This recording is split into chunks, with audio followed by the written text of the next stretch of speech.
네, 전등 같은 주식장, 내일장에서 승리할 수 있는 전략을 제시해드리는 스타거즈 투나잇의 임민소입니다. 저희 방송은 매일 1시간씩 여러분들 찾아뵙고 있는데요. 먼저 작전명 시크릿동에서 3가지 전략 전해드리고 있습니다. 오늘 있었던 이슈, 그리고 내일까지 이어질 수 있을지, 그리고 관련 종목까지 훑어보도록 하겠습니다. 그리고 또 내일장으로 돌격을 해봐야 되겠죠. 돌격 내일장 시간이 있습니다. 과연 오늘은 어떤 종목을 편입할지 이야기 들어보도록 하고요. 또 여지까지 담아왔던 종목들, 흐름들까지 짚어보도록 하겠습니다. 먼저 이혜린 아나운서와 함께 오늘 마감 상황 짚어보도록 할게요. 안녕하세요. 작전명 시크릿의 비밀 요원 이혜린입니다. 먼저 오늘 우리 시장 어떤 분위기였는지 지수부터 살펴보겠습니다. 네, 지정학적 리스크가 계속해서 커지면서 이 달러가 강세를 보이고 있습니다. 어제 소폭이지만 상승했던 코스피 지수, 그 상승분을 모두 반납을 했고요. 한 달 만에 2,500선이 깨졌습니다. 또 오늘 반도체 투톱 삼성전자와 SK하이닉스가 1% 넘게 하락하는 모습이었는데요. 지수 보시면 1.12% 큰 폭으로 하락하면서 2,497.59포인트로 거래를 마쳤습니다. 상승하는 종목 중에서는 유일하게 전기 가스업만이 상승을 했는데요. 231개가 상승했고요. 하락하는 종목은 651개였습니다. 수급 살펴보겠습니다. 개인이 홀로 5,829억 원을 담아냈습니다. 하지만 외국인은 1,839억 원, 기관은 4,038억 원을 동반 매도하면서 코스피 지수를 더욱더 끌어내리는 모습이었습니다. 이어서 코스닥도 살펴보겠습니다. 마찬가지로 오늘 0.57% 하락을 했고요. 854.83포인트로 거래를 마쳤습니다. 상승하는 종목은 역시나 통신 장비가 강세를 보였습니다. 454개였고요. 하락하는 종목에서는 오늘 엔터주들이 조금 약세를 크게 보여주는 모습이었습니다. 보시면 1,103개 종목이 하락을 했고요. 수급으로 넘어가면 개인이 297억 원, 외국인은 118억 원을 동반 매도하는 모습을 보였고요. 기관이 602억 원을 담아냈지만 역부족이었습니다. 이어서 오늘 꼭 짚어봐야 할 이슈 하나씩 짚어보겠습니다. 먼저 첫 번째 이슈입니다. 달러당 원화값이 2달 만에 1,330원 아래로 하락을 했습니다. 올해 들어 원화 가격이 약세가 도드라지면서 2달 만에 1,330원 아래로 떨어졌습니다. 전거래일 대비 11원 60전 하락한 1,331원 80전의 거래를 마쳤습니다. 전문가들은 글로벌 지정학적 불안이 원화 가격 하락을 유발하고 있는 걸로 보고 있는데요. 홍해를 둘러싸고 군사 긴장감이 고조되는 데다 북한의 탄도미사일 발사 등 한반도의 지정학적 요인도 함께 부각이 되고 있습니다. 이 시장의 위험 회피 심리가 자각되면서 달러 수요가 높아지고 있는 건데요. 이번 달 말 FOMC 회의를 앞두고 1,350원까지 떨어질 가능성도 열어둬야 한다라는 이야기도 나오고 있는 지금 우리는 어떻게 대응해야 할지 잠시 뒤에 이야기 나눠보도록 하겠습니다. 이어서 두 번째 이슈 짚어보겠습니다. 네, 애플이 삼성전자를 제치고 이 스마트폰 출하량 1위로 올라섰습니다. 원래 2022년 스마트폰 출하량 기준 이 1위는 삼성전자였죠. 그런데 애플이 2023년 점유율 20.1%를 기록하면서 이 자리를 차지했습니다. 2007년 처음 아이폰을 공개한 이후 처음인데요. 삼성전자가 이 1위 자리를 내준 것도 2010년 이후 처음입니다. 애플은 샤오미까지 상위 3개 업체 중 유일하게 전년 대비 출하량이 증가를 한 건데요. 전문가들은 중국의 규제와 또 화웨이와의 새로운 경쟁에 직면했음에도 이론의 성과다라고 설명을 했습니다. 스마트폰 시장 상위권 순위를 두고 경쟁이 더욱더 치열해지고 있는데요. 삼성전자도 이 갤럭시 S24 시리즈를 오는 17일 미국에서 공개할 예정이기 때문에 삼성전자의 제도약에 주목을 해보시는 것도 좋을 것 같습니다. 이어서 마지막 이슈 짚어보겠습니다. 네, 6G 표준화 주도권을 노리는 삼성전자입니다. 이재용 회장이 6G로 첫 행보를 정하면서 통신 장비 관련주들이 떠들썩했었죠. 오늘 시장에서도 강한 흐름을 보였는데요. 6G는 최근 시장을 주도하고 있는 AI부터 로봇, XR 등 이 첨단 기술을 일상에서도 구현할 수 있게 해주는 핵심 기술로 꼽히고 있습니다. 그런 만큼 주도권을 확보하기 위한 경쟁이 심화되고 있는데요. 증권가에서도 기대가 커지고 있는 모습입니다. 기술 상용화에 이 6G 도입이 더욱더 빨라질 거다라는 전망이 있으면서 올해 통신 장비주가 대세 상승기에 접어들 걸로 예상을 하고 있습니다. 또 주파수 경매가 기다리고 있죠. 5G 28GHz 대역 주파수 할당 신청에 세종텔레콤 그리고 스테이지X, 마이모바일 등 3개 법인이 도전장을 던졌습니다. 3개 법인 모두 적격 심사에서 통과를 했고요. 오는 25일부터 경매에 참가하게 됩니다. 이 점도 통신장비 업체에는 큰 이벤트가 될 걸로 기대가 되고 있습니다. 또 6G 알짜 종목 선점 전략도 기다리고 있는데요. 이렇게 오늘 이슈까지 짚어봤고요. 두 매니저님들과 함께 전략 짜보도록 하겠습니다. 네, 이혜린 아나운서의 브리핑 잘 들어봤습니다. 오늘은 화요일이죠. 백인현 매니저, 한규수 매니저와 함께 열어보도록 할게요. 어서 오세요. 안녕하십니까. 네, 안녕하세요. 먼저 오늘장 이야기부터 해보도록 하겠습니다. 백인현 매니저님, 오늘 어떻게 보셨나요? 일단 오늘 뭐 전반적으로 시장이 너무 안 좋았죠. 일단 최근에 뭐 우리가 시장을 주도했던 반도체 바이오가 밀리면서 뚜렷한 주도 섹터가 없다 보니까 개인들의 투자 심리도 많이 위축되었던 것 같습니다. 그 와중에서 최근에 이제 6G 쪽이라든지 그리고 로봇 쪽에서 오늘 같은 경우에는 이슈가 나오면서 관련 두 섹터가 많이 급등을 했었는데 뭐 상대적으로 두 섹터가 견조한 것 이외에는 뭐 크게 변동이 없다라고 보시면 되겠습니다. 일단 대신 이제 그 기관들과 외국인 수급 특징을 한번 잠깐 살펴보면 오늘 이제 코스닥 시장에서 기관과 외국인 모두 양극재 종목인 LNF와 에코프로 BM을 집중적으로 매수했다라는 게 가장 큰 특징적인 점이었고요. 특히 LNF 같은 경우에는 코스피 이전 상장을 앞두고 오늘 수급이 굉장히 많이 유입되었고 그리고 그 이전 상장이 생긴다면서 시간의 거래에서도 한 1, 2% 상승세를 보였던 모습이라고 이해하시면 될 것 같습니다.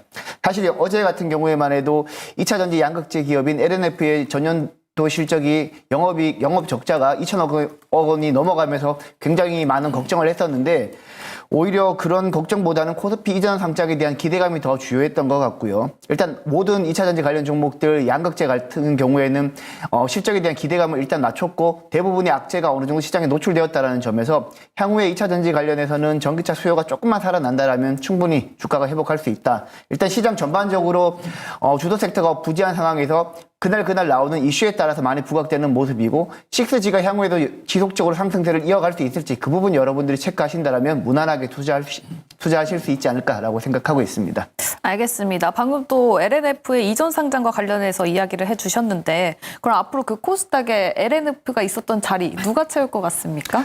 일단 뭐 2차전지 쪽 뭐 다른 기업이라든지 그리고 보통 코스닥 같은 경우에는 바이오 기업들이 워낙 시가총액 상위 자리를 많이 차지하고 있기 때문에 네. 코스닥이 가려면 사실 반도체뿐만 아니라 바이오가 가야 되는데 오늘 같은 경우에도 바이오 관련 종목들이 전반적으로 좋은 모습을 보이지는 않았어요. 일부 의료 AI 관련 종목인 파로사이 바이오라든지 신테카 바이오가 그나마 조금 견조한 모습을 보였는데 일단 기존의 바이오 주도주들의 주가 흐름은 그다지 좋다라고 볼 수는 없습니다. 뭐 전반적으로 기준금리 인하에 대한 기대감이 조금은 낮아졌기 때문에 그런 이슈가 생겼을 수도 있을 것 같은데 일단 올해 증시가 가려면 바이오랑 반도체가 가야 되니까 그 두 섹터 중에서는 조정시 여전히 저는 매수 관점으로 보고 있습니다. 알겠습니다. 바이오에 대한 관점까지 들어봤고요. 6G가 연일 계속해서 상승을 할 수 있을지에 대한 이야기는 저희 작전명에 있으니까요. 끝까지 함께해 주시면 좋겠습니다. 다음 한규수 매니저님 오늘 어떻게 보셨나요? 예, 저는 이제 오늘 시장에 대한 이제 한 줄 분석은 설상가상 첩첩산중 이렇게 좀 표현을 좀 해봤습니다. 증시가 이제 단기간에 좀 오른 상태에서 약간의 이제 조정이 시작됐었죠. 단기간에 오른 데 따른 부담이 있었고 여기다가 이제 미국의 이제 금리 인하 시점이 다소 딜레이가 될 것이다라는 우려감. 여기다 삼성전자의 4분기 실적이 시장 컨셉보다 약간 부진하게 발표가 되면서 시장의 흐름이 조금 단기적으로 여러 가지 변수들과 악재가 쌓이면서 조정을 받기 시작을 했습니다. 그러면서 시장이 좀 조정받고 나서 조만간에 다시 한번 올라오지 않을까. 미국 증시가 크게 밀리지 않았고 일본 증시는 신고가를 기록했고 중국 증시는 크게 밀리지도 않은 상태에서 한국 증시만 계속해서 눌러대는 너무나 답답한 장세가 계속해서 진행이 됐었죠. 이런 상태에서 결국에는 뭐 호르무즈 핵을 비롯해서 중동권 불안감 그리고 북한의 김정은의 강경 발언 이런 지정학적 리스크까지 이제 부각이 되면서 증시 주변 여건을 주변을 보고 봤을 때 시장의 변수들이 너무나 많아요. 너무나 많습니다. 그 변수들이 한 번에 해결되기가 쉽지 않은 그런 변수가 좀 많다 보니까 첩첩산중이라는 표현도 제가 한번 사용을 해봤습니다. 그래서 지금 현재 증시를 둘러싼 주변 여건들이 굉장히 복잡하고 여러 가지 변수가 많다 보니까 이 변수들이 어느 정도 해소가 될 때까지는 좀 시장이 좀 다 복잡하지 않을까, 그리고 본격적인 회복까지는 좀 시간이 걸리지 않을까 하는 그런 걱정을 좀 하고 있어서 제가 시장에 대한 어떤 분석은 이렇게 설상가상 첩첩산중으로 말씀드렸으니까 아직은 급격한 시장의 어떤 회복보다는 점진적인 회복이라든가 시간을 가지고 시장을 좀 보실 필요가 있지 않을까, 이렇게 먼저 정의드리겠습니다. 알겠습니다. 설상가상 첩첩산중 정말 맞는 말인 것 같습니다. 지정학적 이 변수로 계속해서 증시가 흔들리고 있는데요. 때문에 오늘 원달러 환율도 굉장히 크게 올라갔죠. 첫 번째 이슈는 바로 달러 관련 이야기입니다. 첫 번째 작전명 확인해 보도록 할게요. 네, 첫 번째 작전명, 불안함에 쓰러진 원화 가치입니다. 달러당 원화값이 2달 만에 1,330원대 마감을 했습니다. 지금 시장에서는 또 1,350원까지도 올라갈 수 있다라고 분석이 되고 있는데요. 한규수 매니저님, 네. 원달러 환율은 그럼 FOMC 전까지는 계속해서 오르는 흐름을 보여주게 될까요? 일단 조금 올라갈 가능성이 좀 크지 않을까로 좀 보고 있습니다. 일단 환율이 시장에서는 굉장히 중요한 변수로 역할을 하고 있는데, 그래도 최근에 원달러 환율은 이제 1,300원에서 1,330원 요 사이에서 계속 횡보세를 기록했다가 오늘 드디어 이제 박스를 이탈하면서 1,330원까지 다시 올라가는 이런 형태가 진행돼 있습니다. 환율이 급격하게 올라갔던 부분들에 대해서 우리가 주목할 부분들이 역시 이제 지정학적 리스크가 가장 큰 변수로 등장을 하고 있습니다. 지금 이제 중동발 불안감들이 계속해서 확전 일로를 달리고 있는 그런 부분들, 그리고 기존에 이제 러시아 우크라이나 전쟁이 계속해서 진행이 되고 있고요. 대만 총통 선거와 관련해서도 이제 친미 성향의 총통이 당선이 되면서 중국발 불안감들이 계속해서 가중되고 있고, 여기다가 북한의 김정은이까지 가세를 하면서 말 그대로 이제 국가 컨트리 리스크가 가장 많이 부각이 되고 있는 그런 형태로 보시면 되겠죠. 증권 시장에서 특히나 외국인들이 가장 싫어하는 것이 바로 이 컨트리 리스크입니다. 특히나 대한민국 같은 경우는 남북한 간의 이제 대치 상황이 계속해서 진행이 되고 있다 보니까 그 부분에 대해서 외국인들이 굉장히 민감하게 보고 있는데, 그래도 환율이 횡보세를 기록하다가 오늘 강하게 올라갔던 부분들은 그런 외국인들이 그런 컨트리 리스크에 대해서 반응을 하면서 주식을 팔았기 때문에 나타난 현상으로 일단 보시면 되겠습니다. 다만 지금 현재 나타나고 있는 이 컨트리 리스크가 현실화될 수 있게끔 남북한 간의 긴장감이 좀 더 진행되겠습니다만, 그것이 전쟁으로 비화될 가능성, 지금 당장 전쟁으로 비화될 가능성은 아직은 거의 없기 때문에 환율이 올라가는 것은 어느 정도 제한적인 선에서 마무리될 가능성이 높지 않을까 하는 판단이고, 중동발 악재가 세계 3차 대전으로 확산되지 않는 이상은 그것 역시 제한적인 변수로 마무리될 가능성이 좀 높지 않을까라는 그런 판단을 좀 해봅니다. 이렇게 봤을 때 환율이 좀 올라간다고 하더라도 1,350원 직전 고점을 뚫고 올라가는 이런 가능성보다는 1,350원 정도까지 일시적으로 갔다가 거기서 단기 고점이 나오지 않을까라는 그런 판단을 좀 해볼 수가 있겠죠. 그래서 시장도 불안하고 전체적인 시장의 주변 여건 자체가 불안하지만, 그런 주변 여건들을 정리해 봤을 때 더 나빠질 가능성보다는 어느 정도 안정될 가능성이 높겠고, 그래서 최근에 급락했던 국내 증시도 어느 정도는 저점을 찍으면서 좀 안정권에 접어들면서 그동안 낙폭이 컸기 때문에 반등을 모색할 수 있는 그런 가능성도 있는 것으로 보고 있어서 환율이 오르고 지정학적 불안감이 확산되고 있지만 우리가 포기할 만한 시장은 좀 아니지 않느냐, 이런 판단을 좀 드릴 수 있을 것 같습니다. 알겠습니다. 오늘 또 새로운 소식이 나왔는데 푸틴이 최선희 북한 외무상과 면담을 하겠다라는 소식이 전해졌잖아요. 네. 이런 소식이 내일장에서 또 큰 악재로 실현될 가능성이 있을까요? 제가 보기에는 그거는 그렇게 큰 악재는 아닌 것 같아요. 어차피 이제 남북한 간이, 그다음에 이제 국가 간의 정상들이라든가 또 이제 그 위에 있는 사람들까지 모이는 것은 그냥 평상시에 나타나는 현상들이겠고요. 일단은 북한과 러시아가 왜 만나느냐라는 것인데, 지금의 어떤 지정학적 리스크와는 그렇게 큰 관련은 없을 거로 일단 판단을 좀 해볼 수가 있기 때문에 그렇게 큰 악재가 되지는 않을 거로 일단 판단이 됩니다. 다만 이제 우리가 주목할 것은 역시 북한의 김정은의 발언과 또 북한 군부의 이제 움직임들, 이런 것들 우리가 좀 많이 봐야 될 것 같고요. 또 미국의 저명한 학자가 바로 이제 한반도에서 핵전쟁 가능성이 있다라는 그런 강경 발언까지 내놓고 있음을 감안한다면 이 부분에 대해서 외국인들이 굉장히 예민하게 반응할 수 있는 그런 가능성도 분명히 있겠습니다. 그래서 단순한 회담보다는 역시 이제 미국 북한의 군부의 행동이라든가 여러 가지 북한 국내 컨트리 리스크와 관련된 부분들을 우리가 많이 좀 더 세밀하게 살펴가면서 좀 대응할 필요가 있지 않을까라는 생각입니다. 네, 알겠습니다. 사실 제가 외국인 투자자 입장이라면 지금 지정학적 리스크 우리나라에 너무 많이 반영이 되고 있고 니케이 지수가 너무 좋잖아요. 네, 그래서 맞습니다. 매력도가 현저히 떨어지지 않을까라는 생각이 있거든요. 그럼 3월 미국에서 좀 금리 인하 정도는 나와줘야 외국인 투자자가 들어올 것 같은데 지금 어떻게 되나요? 그 확률이? 일단 지금 패드워치를 보게 되면 최근에 CPI 발표 이후에 미국 기준금리 인하 3월 달에 FOMC에서 인하할 가능성이 한때는 70% 넘게 올라갔다가 지금은 66%까지 조금 다운된 모습입니다. 일단 기준금리 인하 기대감이 이전보다는 조금 약해진 모습이기 때문에 일단 전반적인 글로벌 증시가 조금 약세를 보이는 모습을 보였고, 그리고 우리나라 같은 경우에는 지금 원달러 환율이 오늘 1330원이 넘어가면서 약세를 보이고 있는데요. 일단 원달러 환율이 약세를 보일 때 우리 투자자들이 가장 관심을 가져야 될 게 외국인의 자금 이탈 여부입니다. 지금 여러분들 잘 아시겠지만 일본 같은 경우에는 엔화 강세를 최근 이제 향후에 경기가 좋아질 것을 기대하면서 엔화가 조금씩 강세를 보이려는 모습을 보이고 있고, 그리고 일본 정부 자체가 이제는 마이너스 금리를 탈출해서 일본 기준금리를 올리려는 움직임을 보이고 있거든요. 이렇게 될 경우에는 향후에 엔화가 강세를 보이고 원달러 환율이 지속적으로 약세를 보인다라고 했을 때 한국보다는 일본이 더 투자 관점에서는 매력적인 대안처로 볼 수 있다라는 측면에서 최근에 일본 증시가 좋고 우리 국내 증시가 조금 안 좋았던 것 같고요.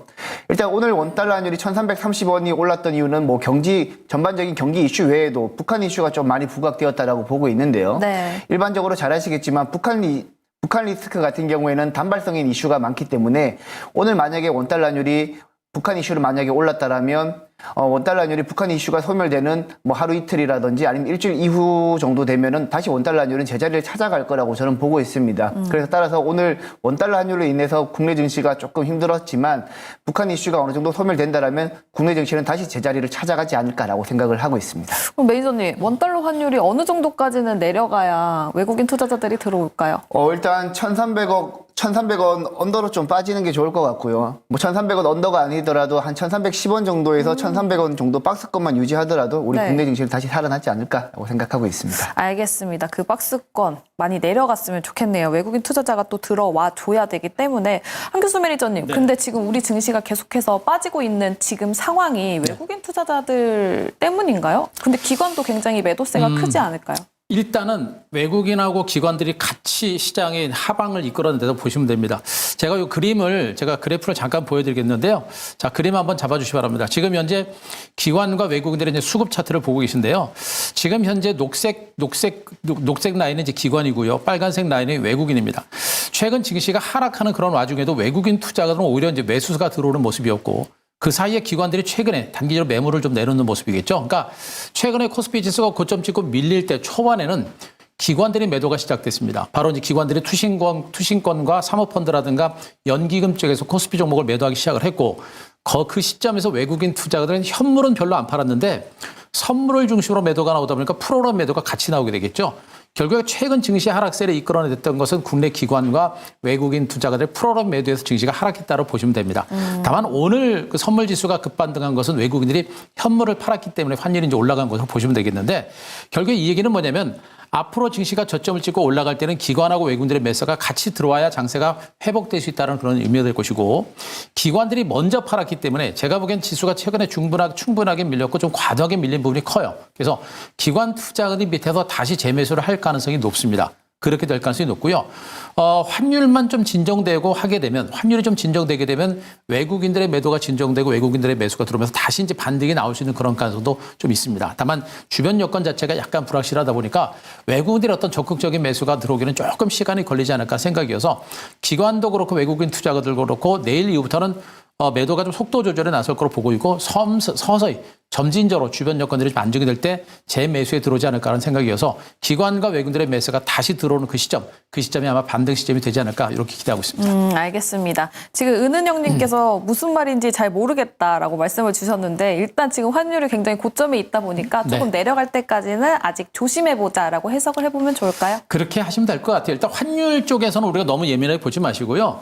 환율 쪽은 우리가 신경 쓸 부분들은 뭐냐면 지금 지정학적 리스크 때문에 외국인들의 매도가 나온 것이고, 그래서 환율이 올라간 겁니다. 그래서 그 부분은 우리가 너무 예민하게 보실 필요 없겠고, 일단 환율 급등세가 멈추면 시장의 불안감이 좀 안정된다고 보시면 되고요. 이런 가운데 기관과 외국인들의 매수가 들어오기 시작하면 시장이 이제 서서히 반등한다. 이렇게 해서 가시면 될 것 같습니다. 알겠습니다. 원달러 환율의 주가 투입 그리고 기관과 외국인의 매수세 정도로 확인해 보시고 시장에 진입해 보면 좋을 것 같습니다. 그럼 두 번째 작전으로 넘어가 보도록 할게요. 네, 두 번째 작전명 아이폰의 세계 재패입니다. 아이폰이 처음이에요. 출하량 1위를 차지했습니다. 삼성전자를 제치고 1위를 차지했는데 한규수 매니저님, 네. 삼성전자가 이제 스마트폰 점유율까지 내줬습니다. 그러니까 말이에요. 지금 삼성전자가 좀 약간의 좀 위기 의식이 좀 있어야 되지 않을까라는 그런 생각을 좀 하고 있습니다. 일단 네. 뭐 그 반도체 쪽에서는 SK 하이닉스한테 HBM을 중심으로 일부 잡혔고 그리고 이제 더 거기다가 지금 현재 스마트폰까지도 이제 그 출하량 기준으로 애플한테 1위를 내줬다라는 그런 소식까지 들리고 있죠.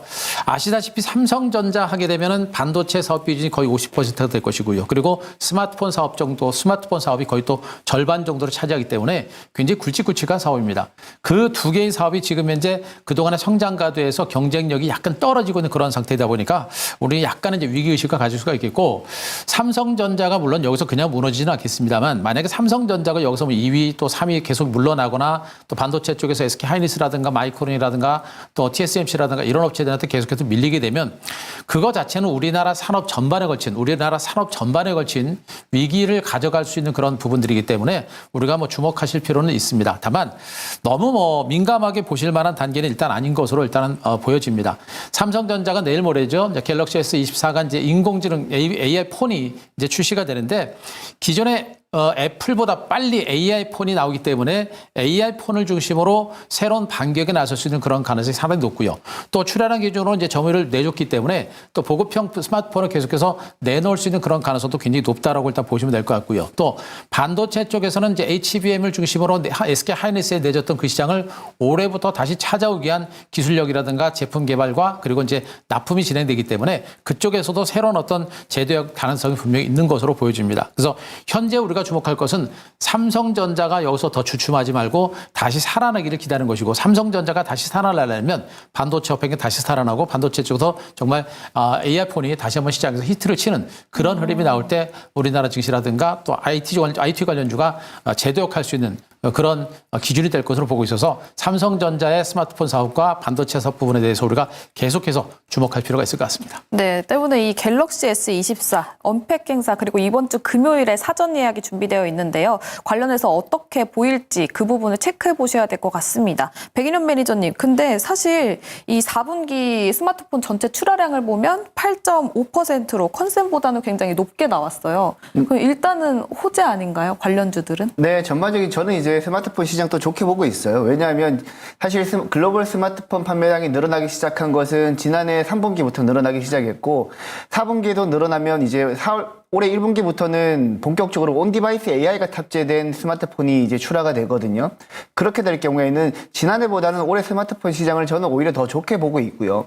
그리고 지금 애플이 애플이 이제 본격적으로 출하량이 늘어났다라고 하더라도 그리고 이제 중국 시장에서 할인을 한다라고 하더라도 네. 사실 삼성전자 갤럭시 S24 출시가 임박했기 때문에 그리고 갤럭시 S24에는 처음으로 이제 인공지능이 탑재된 온디바이스 AI 디바이스라는 측면에서 저는 오히려 삼성전자가 갤럭시 S24를 적극적으로 광고를 해서 마케팅을 하면서 판매량이 늘릴 거라고 저는 보고 있습니다. 그래서 저는 여전히 스마트폰 판매량 늘어날 거라고 보고 있고 삼성전자 관련 밸류체인 여러분들에게 집중적으로 보라고 항상 말씀을 드리고 있고요. 뭐 대표적으로 삼성전자 갤럭시 S24에는 뭐 카메라 관련 종목들 그리고 인공지능 관련 종목들 그리고 기판 관련 종목들 밸류체인이 쭉 있거든요.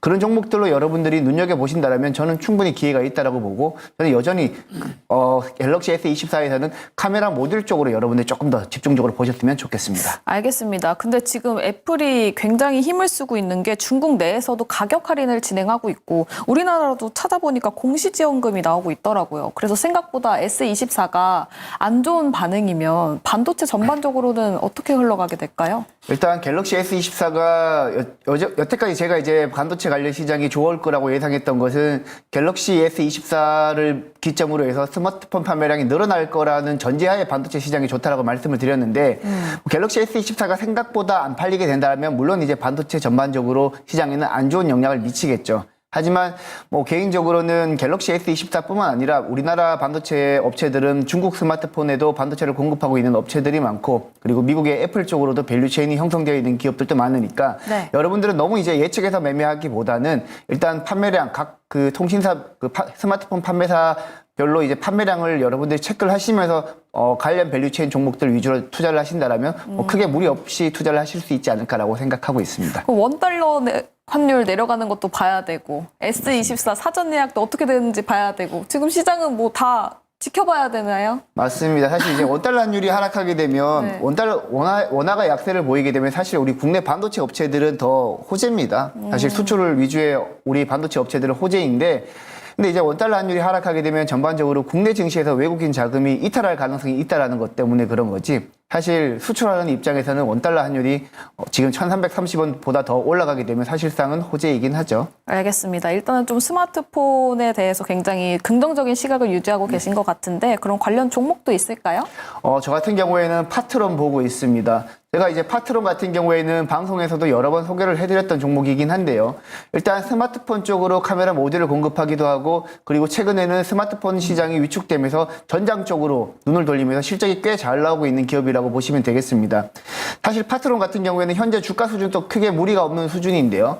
제가 파트론을 또 눈여겨보는 부분은 이번에 갤럭시 S24 그 일반 모델이랑 그 플러스 모델 그리고 울트라 모델이 있는데 파트론 같은 경우에는 일반 모델과 플러스 모델 카메라 모듈의 전면 카메라와 후면 카메라 벤더 사이이기 때문에 네. 갤럭시 S24가 잘 팔린다라면 파트론도 수혜를 받을 수 있다는 측면에서 단기 이벤트 드리븐 전략으로 파트론이 조금 낫지 않을까라고 보고 있습니다. 알겠습니다. 스마트폰 관련해서도 카메라 쪽으로 좀 유망하게 보시는 것 같고 다음 한규수 매니저님도 스마트폰 관련해서는 긍정적인 시각 가지고 계신가요?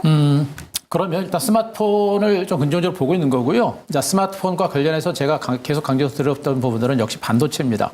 뭐 제가 이제 지난번 방송에서 나서도 말씀드렸습니다만 지금 시장의 주도주는 반도체인데 그 주도주라고 하는 부분들이 최근에 지수 조정과 더불어서 가치 조정을 받고 있습니다만 그 주도주라고 하는 섹터가 시장 자체가 완전히 붕괴되지 않는 이상은 주도주는 쉽게 바뀌지는 않습니다. 결국에 아직도 주도주는 반도체이기 때문에 이 눌림 조정을 이용해서 시장에 다시 눌림 후에 시장이 다시 한번 살아나게 되면 반도체가 시장 전면에서 부각이 될 가능성이 높고요.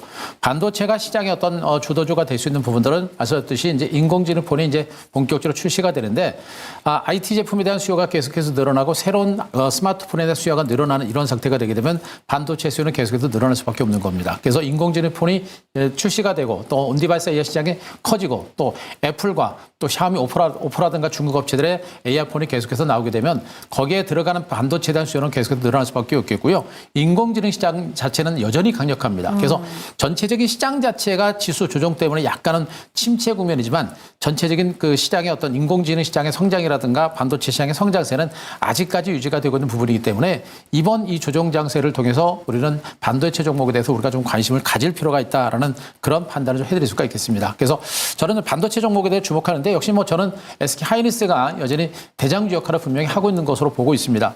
삼성전자보다 그래도 이제 4분기 실적이 상대적으로 유리할 것으로 일단 보고 있고요. 또 HBM이라든가 또 앞으로 이제 온디바이스 시장 자체가 열리면서 또 엔비디아에서도 새로운 GPU 세 종을 또 이제 출시를 하게 됐죠. 그에 따른 수혜주라든가 여러 가지 디램 가격 회복이라든가 여러 가지 복합적인 호재가 많기 때문에 시장 자체가 살아나고 반도체 업황이 살아날 때 SK 하이닉스가 시장 연면에서 부상할 수 있는 가능성이 여전히 큰 것으로 보고 있어서 여전히 주목해 볼 필요가 있을 것 같습니다. 네, 알겠습니다. 반도체 여전히 굉장히 유망하게 보고 계시고요. 그중에서도 SK 하이닉스를 주목해보자라고 말씀해 주셨습니다. 그럼 세 번째 작전으로 넘어가 보도록 할게요. 네, 세 번째 작전명 더 빨리 다가오는 6G입니다. 옷도속 이런 얘기가 있었죠. 그래서 저는 이번에 또 6G 지난주 후반에 나왔었죠, 이슈가. 그래서 한 하루 이틀 올라가지 않을까 싶었는데 오늘까지도 계속 올라갔습니다. 일단 우리 6G 관련 종목들이 오르기 시작한 것은 이재용 회장이 올해 첫 행보로 네트워크 통신 쪽으로 방문을 했다라는 소식 때문에 6G 관련 종목들이 올랐는데 사실 그게 아니라도 지금 시장의 가장 핫한 키워드 자율주행이라든지 인공지능 그리고 로봇 그리고 메타버스라든지 UAM 등 다양한 우리 지금 최근에 이제 첨단 산업을 구현하기 위해서는 초저지연 인터넷이 형성돼야 되는데 5G로는 그걸 구현할 수가 없습니다. 그래서 6G는 우리가 지금 시장의 가장 핫한 키워드를 구현하기 위해서는 6G가 반드시 필수적이라고 보시면 되고 6G가 구현되기 위해서는 투자가 진행되어야 되는데 아직까지 본격적으로 국내 이동통신 3사들이 6G 관련해서 투자를 한다라는 얘기는 아직까지는 없어요. 하지만 ITU 즉 국제전기통신연합 같은 경우에는 6G 상용화 시기를 2030년으로 예상을 했는데 미국은 그거보다 2년 빠른 2028년을 지금 목표로 하고 있고요. 중국도 미국보다 더 빠른 시기에 상용화를 목표로 하고 있기 때문에 지금 2024년이기 때문에 불과 4년 정도밖에 안 남았습니다. 우리 국내 업체들 같은 경우에도 미국이나 중국에 뒤지지 않기 위해서는 지금부터 본격적으로 투자 계획을 설립하고 투자를 진행을 해야 되는데 이제는 6G 관련 종목들도 혹시라도 속더라도 지금부터는 여러분들이 눈여겨봐야 되지 않을까라고 생각을 하고 있고 그중에서도 여러분들이 알짜 종목 위주로 접근을 하신다라면 충분히 아직까지 저는 기회가 있다라고 보고 있습니다. 신규 진입도 가능하다라고 보시는 거예요, 지금? 일단 아직까지 오르지 않은 종목들도 많이 있고요. 지금 네. 많이 오른 종목 같은 경우에는 KMW나 에이스테크 관련 종목들, 에이스테크 같은 종목들이 많이 올랐는데 아직까지 6G 관련 종목들은 오르지 않은 종목들도 많습니다. 네. 그리고 우리 여러분들이 팁을 하나 드리자면 6G 관련 종목을 접근을 하실 때 우리 국내 그 과거 이제 5G 기준으로 얘기한다라면 5G 통신 장비에서 삼성전자가 차지하는 비중은 매우 작은데요. 대부분이 이제 중국 업체들이 차지를 했다라고 보시면 됩니다. 대표적으로 여러분들 잘 아시는 하웨이가 있고 ZTE가 있겠죠. 그런데 미국 같은 경우에는 2028년까지 상용화를 하기 위해서는 그 중국 제품을 지금 최근에 이제 과거에 백도어 이슈로 하웨이 제품을 거의 쓰지 않는 분위기잖아요. 그래서 미국 시장에서는 우리 삼성전자가 진출할 가능성이 매우 높기 때문에 삼성전자 밸류체인 눈여겨보시면 좋고 그 외 통신 장비 업체인 뭐 에릭슨이라든지 노키아 쪽으로도 밸류체인이 형성되어 있는 종목들 위주로 보신다라면 여러분들이 미국 쪽에 그 6G 인프라가 구축될 때 충분히 저는 기회가 있다라고 보고 있습니다. 알겠습니다. 사실 우리 백인현 매니저님, 백GPT는 시장 조사를 위해서 업체에 전화를 해보잖아요. 네. 이번에 확인을 또 해보셨을 때 6G 관련해서 수주가 들어온 게 있다고 하나요? 아직까지 전반적으로 이제 6G 관련, 5G 관련 종목이 6G랑 같이 겹친다라고 보시면 될 것 같은데, 일단 기존의 5G 관련 종목들은 6G 관련해서 아직까지 뚜렷하게 수주가 들어오고 있는 기업은 없는 것으로 제가 전화 통화를 했을 때 확인을 했고요.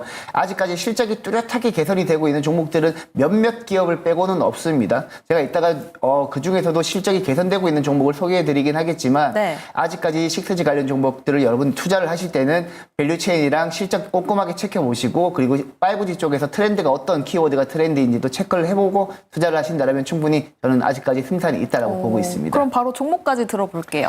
일단 제가 눈여겨보고 있는 종목은 솔리드고요. 솔리드 같은 경우에는 통신 장비 업체인데 제가 이제 6G 관련 종목들 전반적으로 실적을 다 이제 전자공시 시스템에 들어가서 찍어보면은 여전히 적자인 기업이 대부분입니다. 몇몇 기업들을 제외하고는 다 대부분이 적자인 기업들이고 그중에서 흑자가 나고 있는 기업들도 다 전년 동기 대비로는 실적이 계속해서 감소하고 있는 종목들이 대부분인데 솔리드 같은 경우에는 오히려 지난 2022년 3분기부터 어닝 서프라이즈가 계속해서 나오면서 영업이익이 흑자 전환을 했고요. 그리고 올해 3분기 누적 기준으로도 영업이익이 242억 원 나왔는데 이게 2022년 3분기 누적 기준으로는 영업이익이 106억입니다. 지난해 전년 동기랑 비교했을 때도 100% 이상의 영업이익 성장을 보여주면서 솔리드가 가장 6G 관련 종목 중에서는 실적과 모멘텀 모두 갖췄다라고 보시면 되고 그리고 가장 중요한 점 6G가 구현되기 위해서는 인프라를 구축을 해야 되는데 그 인프라 구축하는데 굉장히 많은 비용이 들어갑니다. 그리고 미국 같은 경우에는 자체적인 통신 장비 업체들이 없기 때문에 다양한 국가들의 통신 장비를 써야 되는데 그렇기 위해서는 같은 제조사가 아니더라도 통신 장비 간의 호환이 이루어져야 되는데 그 호환을 이루어지는 기술이 바로 오픈랜 기술이라고 하는데요. 솔리드가 오픈랜 관련 수혜주이기도 하기 때문에 향후에 미국 시장 진출할 때 솔리드도 저는 오픈랜 관련 종목으로도 수혜를 받을 수 있다라고 보고 있습니다. 미국 시장 진출과 관련해서도 모멘텀이 있을 수 있는 솔리드 이야기 들어봤습니다. 다음 한규수 매니저님, 제가 여쭤보고 싶은 거를 네. 지금 바로 시청자님, 사유님께서 말씀을 해주셨어요. 지금 증시가 하락하면서 기관이 회피성, 방어주 전략으로 통신주 쪽으로 간 게 아니냐. 그럼 반대로 시장이 다시 좋아졌을 때는 이 관련주들 빠질 것 같다라는 뷰가 있거든요. 어떻게 보세요? 그럴 수 있죠. 이제 방어주 맥락으로 이제 매수세가 들어와서 지수가 빠져도 주가가 안 빠지는 형태가 될 수 있는데 반대로 시장이 살아나게 되면 많이 빠졌던 종목으로 매수가 들어오면서 낙폭과대 주가 올라가고 덜 빠졌던 종목들은 오히려 매물이 나면서 주가가 못 가는 이런 형태가 되겠죠. 그러니까 지금 이제 통신주 같은 경우는 주가가 굉장히 지루하고 답보 상태가 계속해서 진행되는 이유가 이제 바로 그겁니다. 그래서 통신주 같은 경우는 안정성이 있고 또 방어적인 종목들은 방어적인 종목들은 안전하지만 시장에 살아나갈 때는 수익을 내지 못하는 그런 단점이 있기 때문에 방어주는 제가 보기엔 주식 투자를 할 때 그렇게 의미가 별로 없습니다. 그러니까 수익 자체가 별로 없기 때문에 오히려 장이 안 좋을 때는 방어적으로 수익은 계좌를 안정시킬 수 있겠습니다만 수익은 별로 안 난다 측면에서 통신주라든가 이런 방어주에 대해서는 우리가 뭐 매매하는 데 있어서는 좀 신중하게 하시는 게 좀 낫지 않을까 싶습니다. 알겠습니다. 그러면 5G, 6G 관련해서 보시는 종목은 네. 없으신가요? 있죠. 오. 일단 이 6G는 뭐 이제 앞서 다 말씀하셨으니까 참고하시면 될 것 같고요. 이제 제가 판단하는 이제 6G는 과거처럼 그런 5G 그런 사태가 되지 않을까, 양치기 소년이 되지 않을까라는 그런 우려감이 조금 있기는 있습니다. 근데 이제 지난주에도 우리가 6G 이슈를 이제 분석드리면서 제가 드렸던 말씀이 6G 관련주는 주가가 대바닥권이기 때문에 주식을 가지고 있는 분들은 굳이 팔 필요 없다, 들고 계셔라라는 얘기를 말씀드렸고 네. 앞으로 6G와 관련된 이슈는 계속 나올 수밖에 없습니다. 인공지능 시장 자체가 커지고 있는 이런 상태에서는 6G라는 시장이 계속해서 만들어질 수밖에 없기 때문에 우리가 계속해서 주목하실 필요는 분명히 있어요. 다만 지난 5G 때처럼 우리나라 통신사들이 얼마만큼 이런 6G 시장에 얼마만큼 투자를 지속적으로 하느냐 이게 관건이 될 수 있겠거든요. 그래서 과거처럼 우리나라 통신 업체들이 이런 6G 시장에 대한 장비 투자를 하지 않고 이런 상태가 진행되게 되면 또 이들 종목들도 일시적인 반도로 끝날 수밖에 없는 이런 상태이기 때문에 정말 우리나라 통신 업체들이 지속적으로 투자를 하는지 여부 이걸 좀 봐야 될 것 같고 장기적으로 봤을 때는 이 6G 시장은 성장할 수밖에 없습니다. 그래서 좋은 주식은 잡아놓고 묻어두는 그런 관점은 저는 부담이 없다라는 측면이겠고 저는 이제 이노바이러스 이 종목도 한번 말씀드려보도록 하겠습니다. 지금 스몰셀 시장에서는 가장 강자가 바로 이제 이노바이러스라고 보시면 될 것 같고요.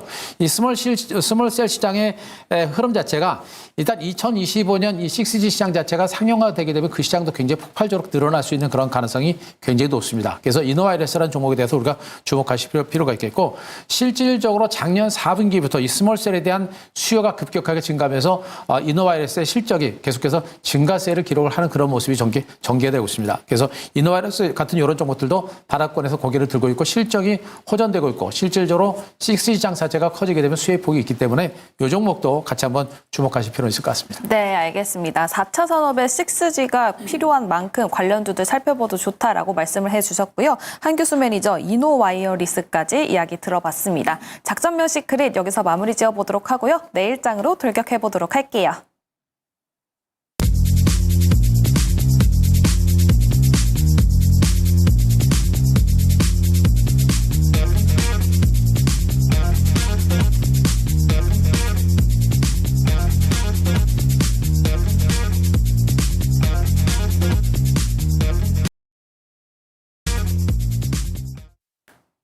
네, 내일장으로 돌격해보도록 하겠습니다. 돌격 내일장인데요. 먼저 게임 룰부터 설명드리도록 할게요.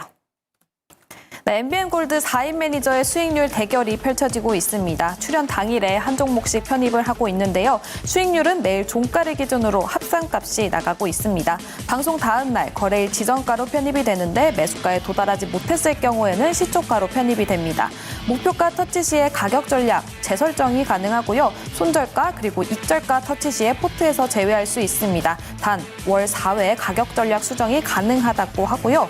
또 매도는 언제든지 가능합니다. 방송 다음 날 시초가로 매도됩니다. 다음 전날 대비 등락률 확인해 보도록 할게요. 네, 오늘 장에서 정종택 매니저 다행히 또 빨간불을 켜줬습니다. 8.15% 상승하는 모습을 보여줬고요. 그 밖에 백인현 매니저, 한규수 매니저, 조범수 매니저는 오늘 장에서 파란불을 켰네요. 다음 개인 순위 확인해 보도록 하겠습니다. 네, 개인 순위 백인현 매니저 어려운 시장 속에서도 계속해서 빨간불을 유지해주고 있습니다. 19.65% 수익률을 보여주면서 1위를 차지하고 있고요. 2위에는 정종택 매니저, 그리고 3위에는 조범수 매니저 자리하고 있습니다. 다음 종목별 순위도 확인해 보도록 할게요. 네, 여전히 레뷰 코퍼레이션 1위를 차지하고 있습니다. 30% 가까운 수익률을 보여주고 있었죠. 또 SBB테크 정종택 매니저의 종목이죠. 오늘 장에서 조금 더 올라와 주면서 11.34% 수익률 보여주고 있습니다. 그리고 3위에는 백인현 매니저의 세코닉스 자리하고 있습니다. 다음 변동사항도 체크해 보도록 할게요. 네, 먼저 정종택 매니저의 LNK바이오가 오늘장에서 손절가를 터치했는데요. 손절가 7,900원으로 낮추고 계속해서 보유한다고 합니다. 또 조범수 매니저의 네페스아크도 오늘장에서 손절가를 터치했습니다. 손절가 25,000원으로 낮춘다고 하네요. 또 한규수 매니저의 라운텍 오늘장에서 손절가를 터치했는데요. 관련 전략은 어떻게 될지 지금 방송을 통해서 바로 여쭤보도록 하겠습니다. 네, 한규수 매니저님 오늘장에서 라운텍 손절가를 터치했습니다. 관련 전략 어떻게 보시나요? 라운텍이 지금 이제 시장 전체적으로는 단기적으로 올랐다가 약간 눌림을 주고 이제 시장의 흐름에 따라서 좀 더 눌리고 이제 밀리고 있는 그런 모습이 전개되고 있는데요. 현재 위치는 뭐 주가가 그렇게 많이 위축될 만한 그런 위치는 아닌 것으로 일단은 판단을 좀 하고는 있습니다만 제가 보기에는 시장 자체가 살아나게 되면 일단 뭐 낙폭과됐던 일부 반도체라든가 일부 유망 종목 중심의 반격이 좀 나올 수 있는 그런 가능성이 높고요. 현재 지금 비전 프로, 애플의 이제 비전 프로라든가 이런 XR 기기, MR 기기 관련해 가지고 이슈가 좀 나올 만한 그런 위치긴 합니다만 흐름 자체가 좀 상대적으로 기대했던 만큼 좀 부진하기 때문에 이 종목은 이제 포트에서 제외를 하는 걸로 하겠습니다. 다만 가지고 계신 분들은 현재 구간에서는 주가가 많이 밀릴 가능성이 높지 않고 어느 정도 바닥을 다지면서 약간의 옆으로 기어가는 과정이 나오고 나서 반등 가능성이 있기 때문에 중기적으로는 지금은 굳이 매도할 필요는 없겠다라는 얘기 말씀드리고 저는 일단 포트에서 제외를 하도록 하겠습니다. 네, 수익률 대경 룰상 라운텍은 지금 포트에서 제외한다고 하니까요. 참고해 보시면 좋겠고요. 또 다른 종목 한 종목 더 리뷰해 보도록 하겠습니다. 네, 칩셋 미디어를 한번 보도록 하겠습니다. 칩셋 미디어가 지금 이제 단기적으로 지금 지루하고 답답한 흐름이 계속 진행이 되고 있는데 일단 온디바이스 AI 시장 자체가 이제 이번 주부터 본격적으로 열리는데 그 수혜주로서의 어떤 흐름이 제대로 이제 작용은 좀 안 되고 있는 것으로 일단은 판단을 좀 하고 있습니다. 하지만 여전히 이제 온디바이스 시장 자체가 새롭게 시장에 이제 부각이 될 것이고 시장 자체가 조정을 받고 다시 한번 회복세를 보일 때는 이런 온디바이스 관련주들의 수혜주들이 다시 한번 움직일 수 있는 가능성이 좀 크다라고 일단은 판단하고 있습니다. 그래서 굳이 종목은 지금은 매도 안 하고 포트에 일단 잡아놓는 그런 전략으로 가겠고요. 일단 이 종목은 제가 이제 손절가를 28,500원까지 조금 낮추고 가져가도록 하겠습니다. 그리고 손절가는 36,000원까지 조금 낮추되 여전히 가져가고 아직까지는 홀딩하는 전략과 함께 시장이 좀 안정됐을 때 또 시장이 회복되고 반도체 종목이 올라올 때는 이 종목에 대한 저가 매수는 아직도 해볼 만한 종목이 아닌가 이렇게 판단을 드리겠습니다. 네, 알겠습니다. 칩셋 미디어 여전히 저가 매수 전략이 괜찮다라는 이야기까지 들어보면서 마무리 지어보도록 하고요. 백인현 매니저님 수익률 굉장히 좋습니다. 어떤 종목 리뷰해 볼까요? 일단 그래도 이제 손절가 이탈한 신테카 바이오 간단하게 리뷰를 해드리도록 하겠습니다. 일단 신테카 바이오는 13,000원 손절가 이탈하면서 이제 포트에서는 아웃을 했는데요. 저는 여전히 이제 신테카 바이오는 의료 AI 시장이 성장하게 될 경우에는 계속해서 수혜를 받을 수 있는 종목이라고 생각하고 있기 때문에 일단은 포트에서 아웃했지만 여러분들은 계속해서 관심을 가지고 있고 가지시길 바라고 그리고 신테카 바이오 외에도 이제 파로스아이 바이오라든지 보르노이 같은 의료 AI 관련 종목들 그리고 이제 진단 쪽으로는 딥노이드라든지 뷰노, 루닛, JLK 같은 종목들이 있으니까 의료 AI 쪽은 바이오 관련 종목들이 다시 올라가기 시작한다라면 부각될 수 있으니까 여전히 계속해서 여러분들이 관심 꺼내 두시고 수급 여부를 체크하시면 좋을 것 같습니다. 네, 알겠습니다. 하나마이크론도 짧게 리뷰 들어볼까요? 네, 일단 하나마이크론 같은 경우에는 이제 반도체 오사트 업체인데 지금 하나마이크론뿐만 아니라 이제 두산 테스나 같은 경우 반도체 오사트 업체들 오늘 전반적으로 많이 조정을 받았는데요. 일단 반도체 쪽으로 수급이 안 들어오기 때문에 관련 종목들이 조정을 받았는데 일단 이런 부분은 반도체 수급이 들어오면 해결될 부분이라고 보고 있습니다. 특히 하나마이크론 같은 경우에는 제가 계속 강조해 드리지만 베트남 비나 공장 같은 경우에는 SK 하이닉스 전용 라인이기 때문에 SK 하이닉스가 올해에도 HBM 쪽으로 매출이 늘어난다라고 봤을 때는 하나마이크론이 직접적인 수혜를 받을 수 있다는 측면에서 오사트 업체인 하나마이크론 여전히 조정 시 매수 관점으로 저는 보고 있습니다. 네, 하나마이크론 여전히 조정 시에 매수가 가능하다라고 이야기 들어봤습니다. 그럼 이어서 백인현 매니저님 어떤 종목 편입하시는지 바로 들어보도록 할게요. 네, 오늘 소개해드릴 종목은 나무가라는 종목입니다. 나무가 같은 경우에 일단 먼저 차트를 보시게 되면 지난 11월 달부터 꾸준히 기간 수급이 유입되고 있는데요. 그 이유는 나무가가 가진 기술력 때문이라고 보고 있습니다. 일반적으로 스마트폰이나 태블릿 그리고 3D 센싱 쪽으로 이제 카메라 모듈을 공급하는 업체인데 카메라 모듈은 여러분들 잘 아시겠지만 렌즈를 통해서 받아들인 이미지를 디지털 신호로 바꿔주는 역할을 하는데요. 대표적으로 이제 스마트폰에도 들어가고 우리가 잘 알고 있는 XR 기기 쪽으로도 3D 센싱 쪽으로 많이 들어가고 있기 때문에 나무가는 최근에 가장 핫한 키워드 모두 해당되는 기업이라고 보시면 되고, 그리고 갤럭시 S24 같은 경우에는 일반 모델, 플러스 모델, 울트라 모델이 출시되는데, 나무가 같은 경우에는 가장 사양이 높은 울트라 모델 전면 후면 카메라 벤더사입니다. 그래서 갤럭시 S24가 잘 팔릴 경우에는 나무가가 수혜를 받을 수 있고, 그리고 지금 2월 2일 날에 애플의 비전 프로가 본격적으로 판매가 시작이 되는데, 삼성전자 같은 경우에는 구글이랑 퀄컴이랑 파트너십을 제휴해서 올해 중반쯤에 XR 기기를 공개하고 연말쯤에 XR 기기를 출시한다라는 목표를 세우고 있습니다. 그래서 지금 나무가 같은 경우에는 삼성이 XR 기기를 내놓는다라고 봤을 때 계속해서 수혜를 받을 수 있는 그런 종목이라는 측면에서 눈여겨보시면 좋겠다라고 말씀을 드리겠습니다. 일단 매수 전략 한번 세워보도록 하겠습니다. 일단 차트를 보시게 되면 21선에서 안정적인 모습을 보여주고 있기 때문에 매수가는 14,500원, 시장 변동성이 조금 크다 보니까 약간 조금 낮게 잡고요. 목표가는 16,000원, 손절가는 13,000원 잡도록 하겠습니다. 네, 갤럭시 S24 흥행 시에 카메라 모듈과 관련해서 수혜를 받을 수 있는 나무가 목표가는 16,000원, 손절가는 13,000원 제시해 주셨습니다. 다음 한규수 매니저님 어떤 종목 편입하시나요? 네, 자 저는 삼성 SDS를 오늘 새롭게 포트에 편입을 좀 하겠습니다. 삼성그룹 내에서도 이제 정말 시세가 나지 않았었던 그런 종목 중에 하나고요.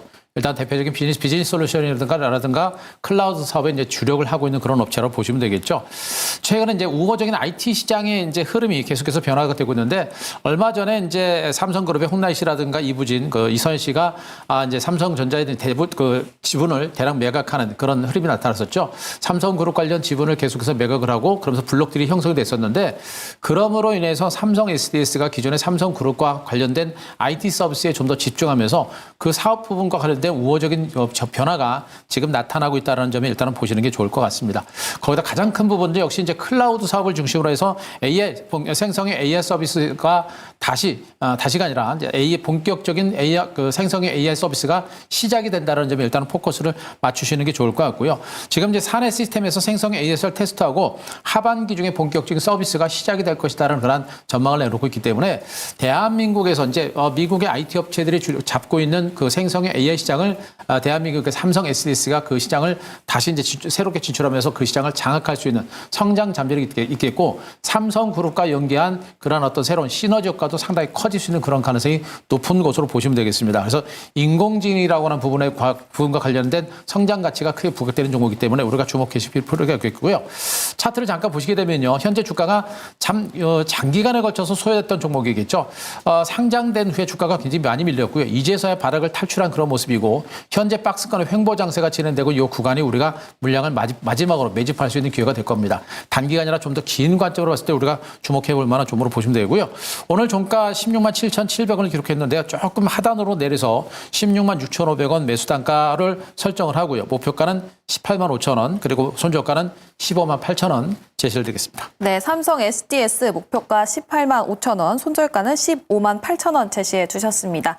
네, 다음 매니저들과 소통할 수 있는 창구 안내해 드릴 텐데요. 먼저 백인현 매니저님. 저는 이제 내일 아침 8시에 유튜브에서 백인현 매니저 검색하시면 제가 아침 주요 이슈에 대해서 무료 방송을 진행하고 있으니까요. 유튜브에서 백인현 매니저 내일 아침 8시에 검색하시기 바랍니다. 네, 매일 오전 8시 백인현 매니저의 무료 방송 많은 관심 부탁드리겠고요. 한규수 매니저님도 안내해 주시죠. 예, 자, 저는 내일 장 끝나고 3시 50분에 무료 방송 준비가 됐습니다. 최근에 이제 지수 조정과 더불어서 또 같이 종반 조정을 받았던 반도체 종목에 대해서 집중적으로 분석드릴 거고요. 방금 포트에 편입했던 삼성 SDS에서도 집중적으로 분석을 드릴 테니까 내일 3시 50분 무료 방송 참고하시기 바랍니다. 네, 오후 3시 50분 한규수 매니저의 무료 방송 많은 관심 부탁드리겠습니다. 스타워즈 투나잇 여기서 인사드리도록 할게요. 시청해주신 여러분 고맙습니다.